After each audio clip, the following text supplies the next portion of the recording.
What's going on, everybody? Welcome back to another episode of the Daily Groomer podcast. I'm your host, Alex Martin, and today we've got a very unique guest on today. So what we did for this episode is we went and found someone that's doing something that we've never talked about on the Daily Groomer podcast, and that is being an area rep. Now, I told our friend Matt, his name's Matt Rivera, who's joining us today from Zoomin Groomin. He is the area rep in Long Island, New York.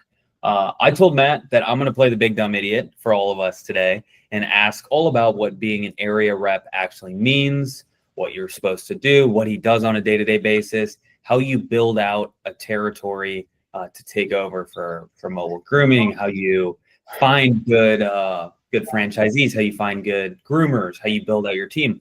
We're going to talk about all that stuff today. I was wondering it. I had a running list, which is why we brought on Matt here today. So Matt, thank you so much for coming on and agreeing to come in, kind of eyes wide open here. Thank you for having me. I'm not a lawyer, so if I say anything wrong, forgive me.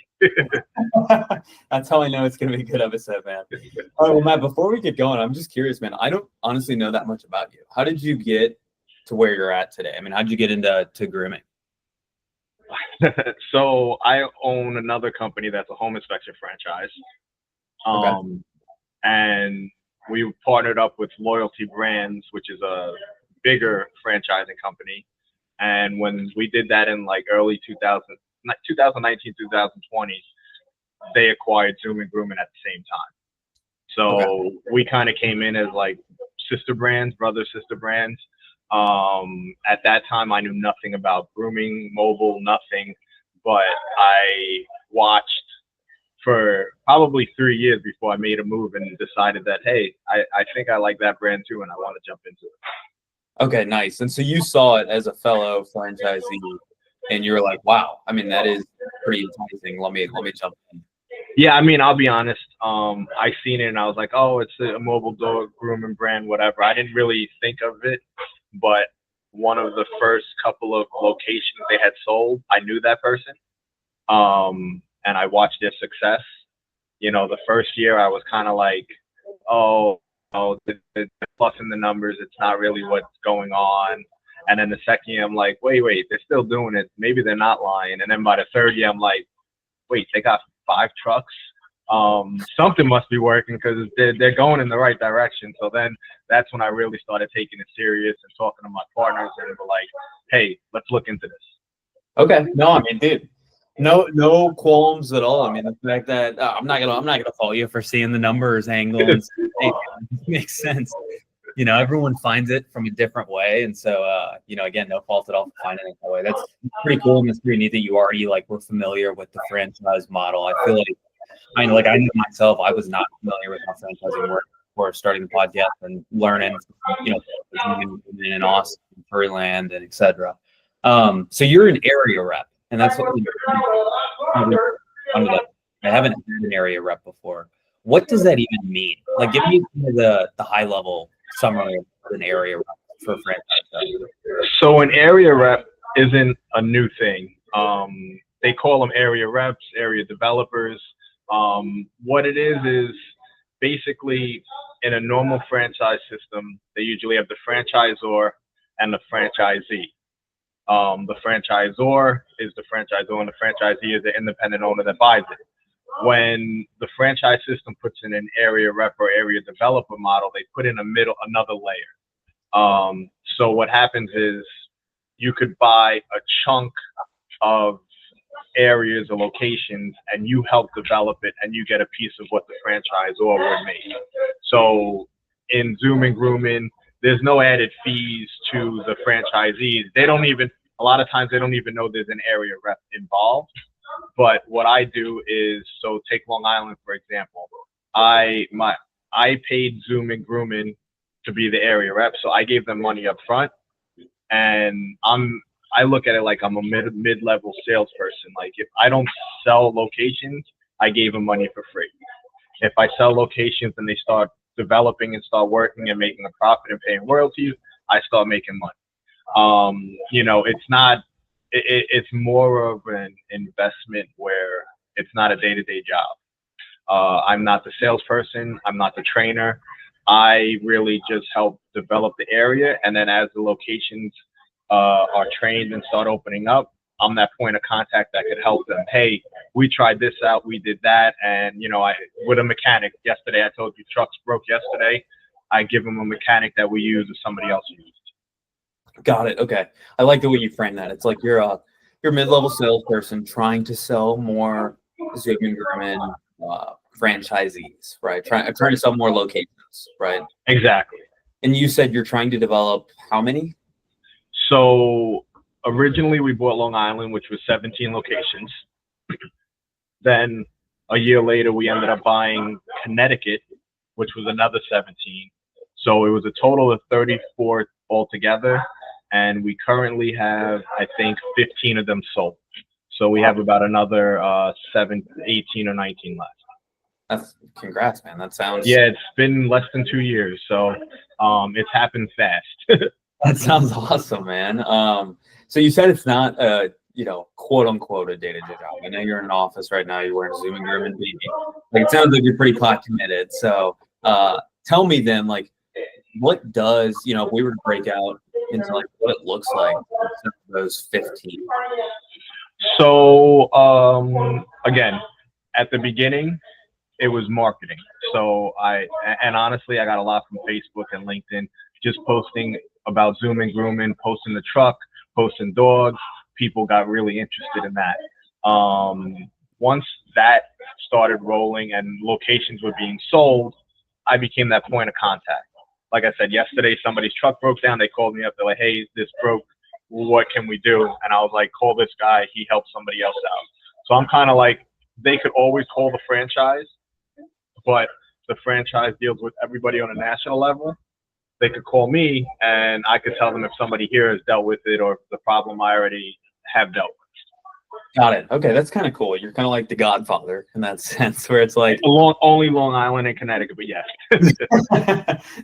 No, I mean, that sounds good, man. So you said like a lot of it was like posting the vans and posting, some marketing material, stuff like that. Like, again, I'm gonna play dumb. You're looking for people that want to like buy in to own a mobile pet grooming business, right? Correct. So I'm looking for somebody that wants to be a franchise owner. Right. What are typically like the attractive things? Like what are the reasons? If I was, your buddy and we met up for a drink at the bar, and you're like, hey, dude, you got to check out being a franchise owner right now. Zoomin Groomin, the key selling point is that you don't really need to quit your job. I like to say it's perfect for husband and wife. A lot of the successful franchises are a husband and wife team. They both have 2 full-time jobs. They buy this because they want to own a business and do something on the side, and they end up making great money. A lot of times, one or the other ends up quitting if they both don't end up quitting, and they, Zoomin Groomin becomes a full-time thing, but it's not needed. So a lot of the franchises here on Long Island, they were husband and wives, and they bought it for just extra income. Let's get this set up, work an hour or 2 a day, and we're good. What makes a good franchisee? The ones that are crushing it. I know you've sold 15, but you've been at it for 2-3 years now. You've seen a lot. You had a friend that was doing it that went from 0 to 5 vans. In your view, as an area developer, how can you? What are some of the key signals that you can tell that this person's going to do? Someone that's willing to follow the system. It's all systems and processes, and someone that isn't as emotional, because it's a business. There's ups and there's downs. A lot of people, they open up and in week number 1, they're like, this isn't right. I hate this business. So I'm not making money. It's like, you were never supposed to make money week number 1. Like, you bought a business. You have to learn how to market. You have to learn how to do this. There's things you're going to have to learn. So someone that's willing to adapt and not be as emotional as in, I'm done, I'm giving up, where they're like, all right, let me try another month, and everything takes time. So someone that's ready to, if they can't say, oh, let me give it another month, let me try that, then they're not going to make it. Got it. What are some of the key challenges that you think people are going to run into as franchisee owners? So if it's somebody that's never ran a business, everything on the business side. Zoomin Groomin, dog grooming is one of the easiest businesses to get customers. So in most businesses, you're trying to figure out how to market, how to get customers. I like to say that this business is very easy. You know, probably 1 out of 3 people has a dog or a cat. You could go online on Facebook, make a couple of friends and post it, and someone will call you up. The other stuff is what's going to get them caught up. The money aspect, the accounting, the paying the groomers, you know, the business that you're running. That's where people get caught up because they're like, oh wait, I have to pay sales tax. Oh wait, and you know, everything that they want to try to avoid comes at them at the same time. Yeah, all this stuff that I've never paid attention to. Exactly. So all right, you know, it seems like you have a pretty good take on what the challenges that like an early franchisee is going to run into. Like, what are some solutions or I don't know, like advice that you give to avoid some of those early headaches? Obviously, like control your emotions seems like it's an easy one. But what about like, all right, dude, I'm going to buy this. I know nothing about sales tax or paying tax. Yeah. Well, again, it's all about having the right team, trusting the right people. You know, you don't want to take advice from somebody that's never did it. That's why an area developer, we're here. I have the accountant in the area that's done a lot of them. We have, you know, as the franchisor, they have the people that do the trucks. They have insurance recommendations. Like a lot of people, when they start a business, they want to cut corners. They're like, oh, I'm going to use my friend. He does taxes, or I'm going to use this person for insurance. And they end up not doing it right because they're trying to save $100 here or $50 there. And then a year later, when they get audited or something happens with their truck, they're like, oh my God, I owe $4,000. And it's like, well, you tried to save 100 and it cost you 400. Yeah, I mean, you cut corners, it's going to catch up to you at some point, especially, you know, if you're new to it, right? I mean, yeah, and that's the beauty of buying a franchise. You're buying their system. You trust the process. Okay, trust the process. I like that. I put that on my bed frame just because you said that. Dude, talk to me a little bit about like what I could, you know, we've already talked a little bit about like what to expect in terms of challenges and in terms of like, you know, you're not going to make money week 1. Like, relax. Let's entertain ourselves a little bit. All right. Like, you know, if I'm your buddy and I'm like, all right, dude, I'm going to trust the process. I buy in. I'm going to assemble a good team. Let's again entertain ourselves a little bit. How much money can I expect to really make with one van, one of my locations in Long Island or Connecticut? One van, you know, I like to say you're probably making about a 20% profit margin. You know, a van should get up to 200 grand within a year or two. So you're talking probably 40, 50 grand on one truck. And it's probably going to take you, you know, 18 months to get there. Figure 6 months is going to be a learning curve that you just, hopefully by the end of 6 months, you're breaking even, you know, you're not losing money, and then you're going to start going up from there. Okay. So 200K revenue I can expect. I would say that's, I think the average on the franchise site says like 210. Okay. But I've been seeing everyone here to getting to like, within 18 months, they're at like $180 to 200. Okay. $180 to 200. I'm making around 20%. Expect around 18 months. And you're probably doing, you know, 5 hours of work a week. All you're doing is managing the schedule. Another, I guess you could say, the hard part about this business is you live and die by your groomer or groomers. Yeah. So finding groomers is probably the #1 challenge. Now that I'm thinking about it, you know, finding groomers you like, you trust, and that do the right thing. That's the hardest part. I mean, talk to me more about that. I mean, you sold 15 locations. That's 15 net new groomers that are going at least you're right. That are going to be nobody's bought a truck that was a groomer, so everybody's had to hire groomers. There you go. So, I mean, what have you seen work? I don't think we figured that out yet, honestly. Yeah. You know, it's luck of the draw.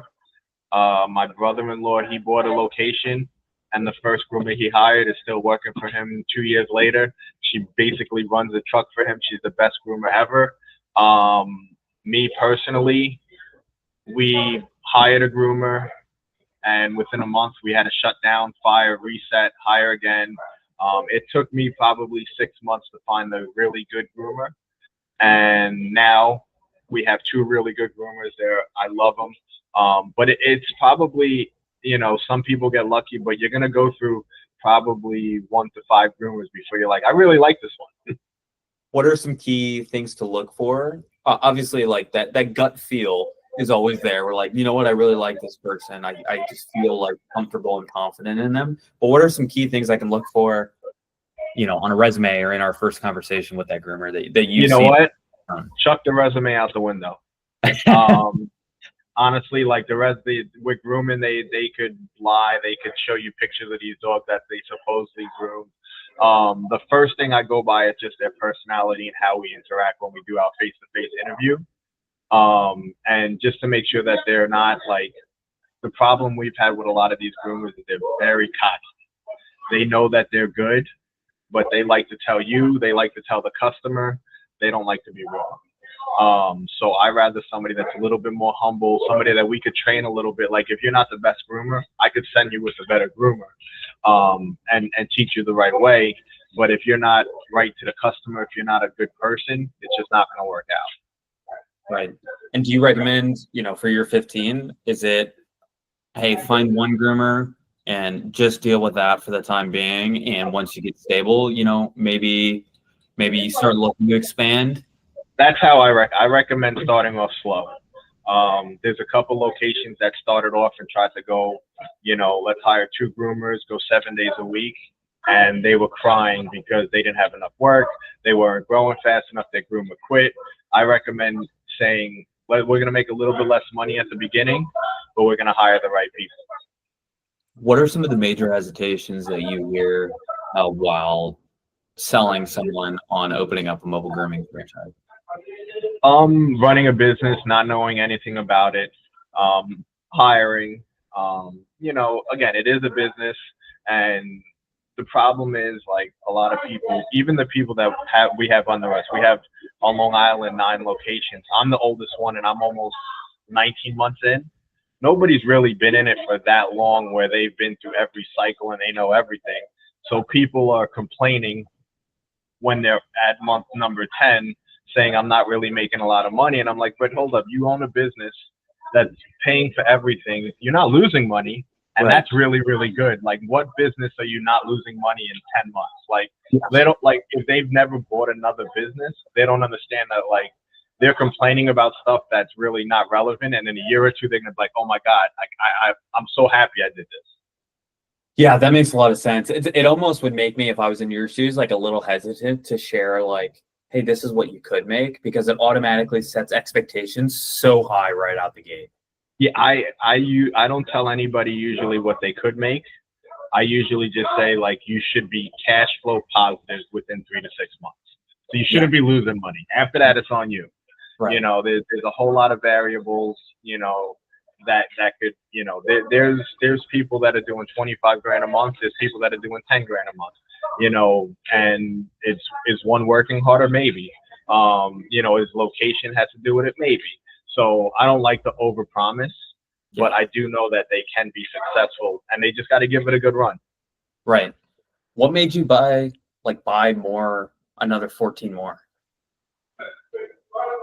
I mean, like I said, I bought 17. Or 17.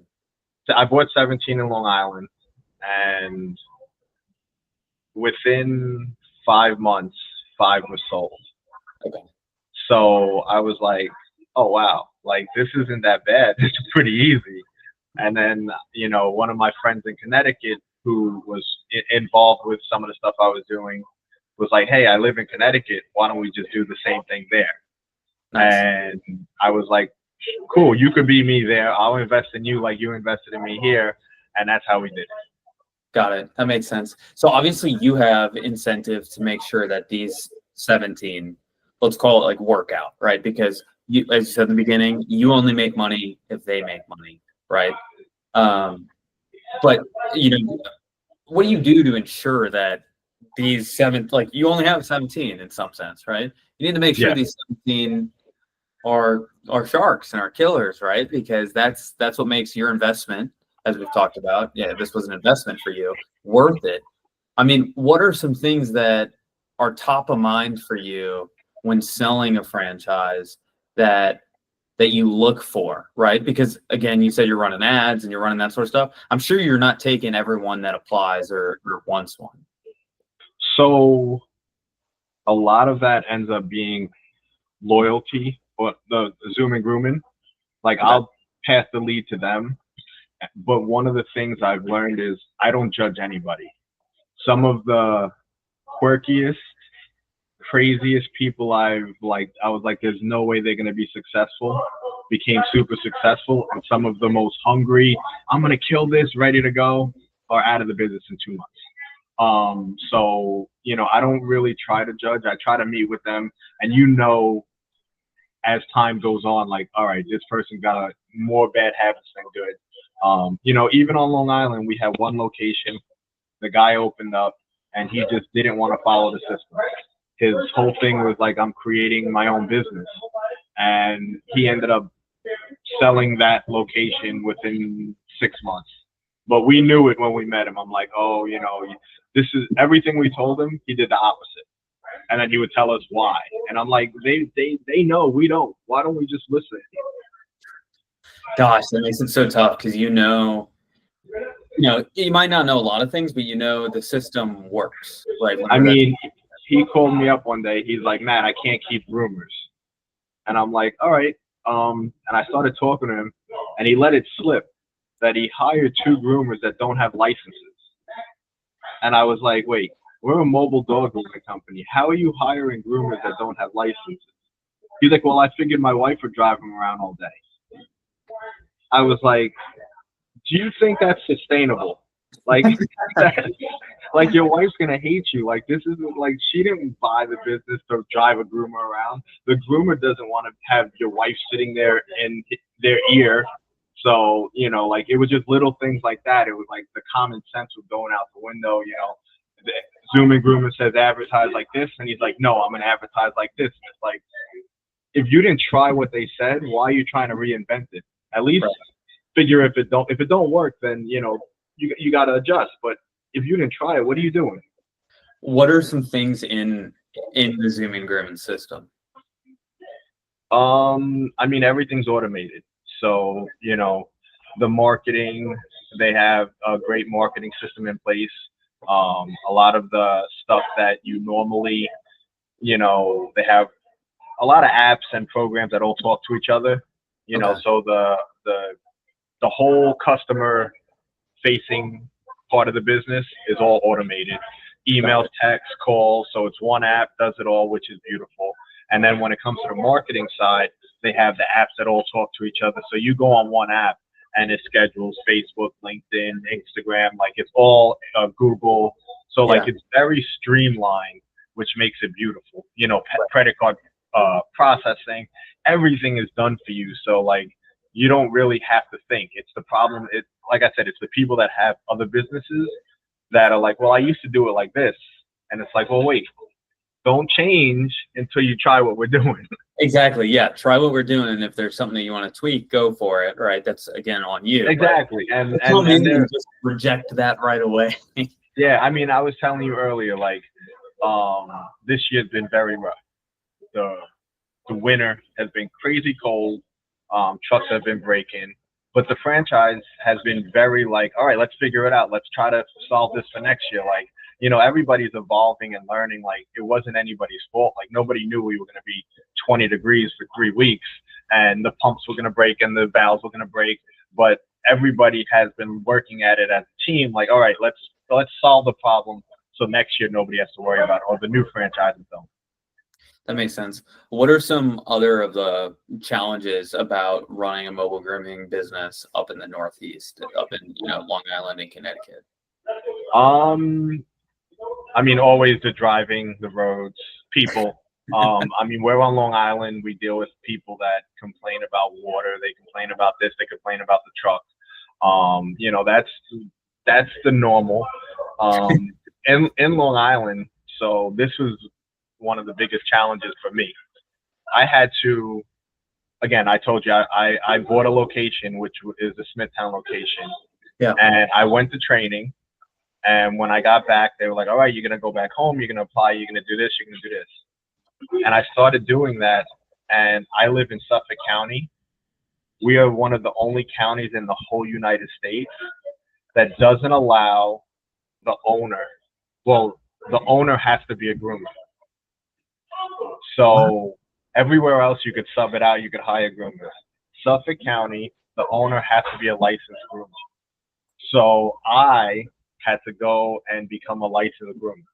Oh my gosh. Yeah. What a twist, man. Well, it was like, and nobody believed me. Like, with the franchise, like, there's no way. No, but like, as long as you hire a licensed groomer, you're good. I'm like, listen, I kept sending it. And finally, I got the town. They were like, yeah, you have to become a groomer. I mean, So that's like a town, like a local law. It's a local law that anyone in Suffolk County, the owner, has to be a groomer. What in the heck? And the paperwork was ridiculous.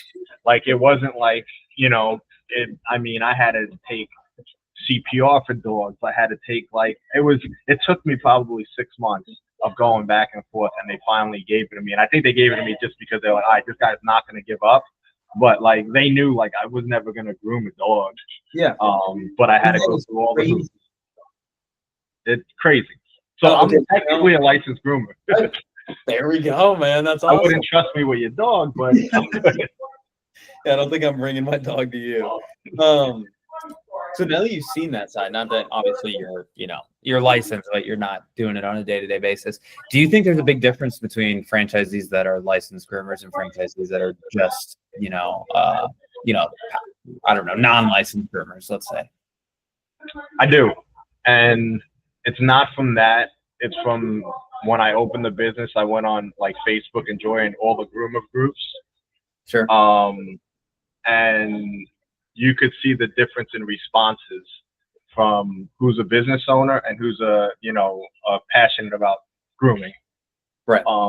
Most of the bad advice I see online is from groomers that don't run a business, and most of the good advice I see is from, business owners that are looking out for themselves. That understand, like, we're in this to make money.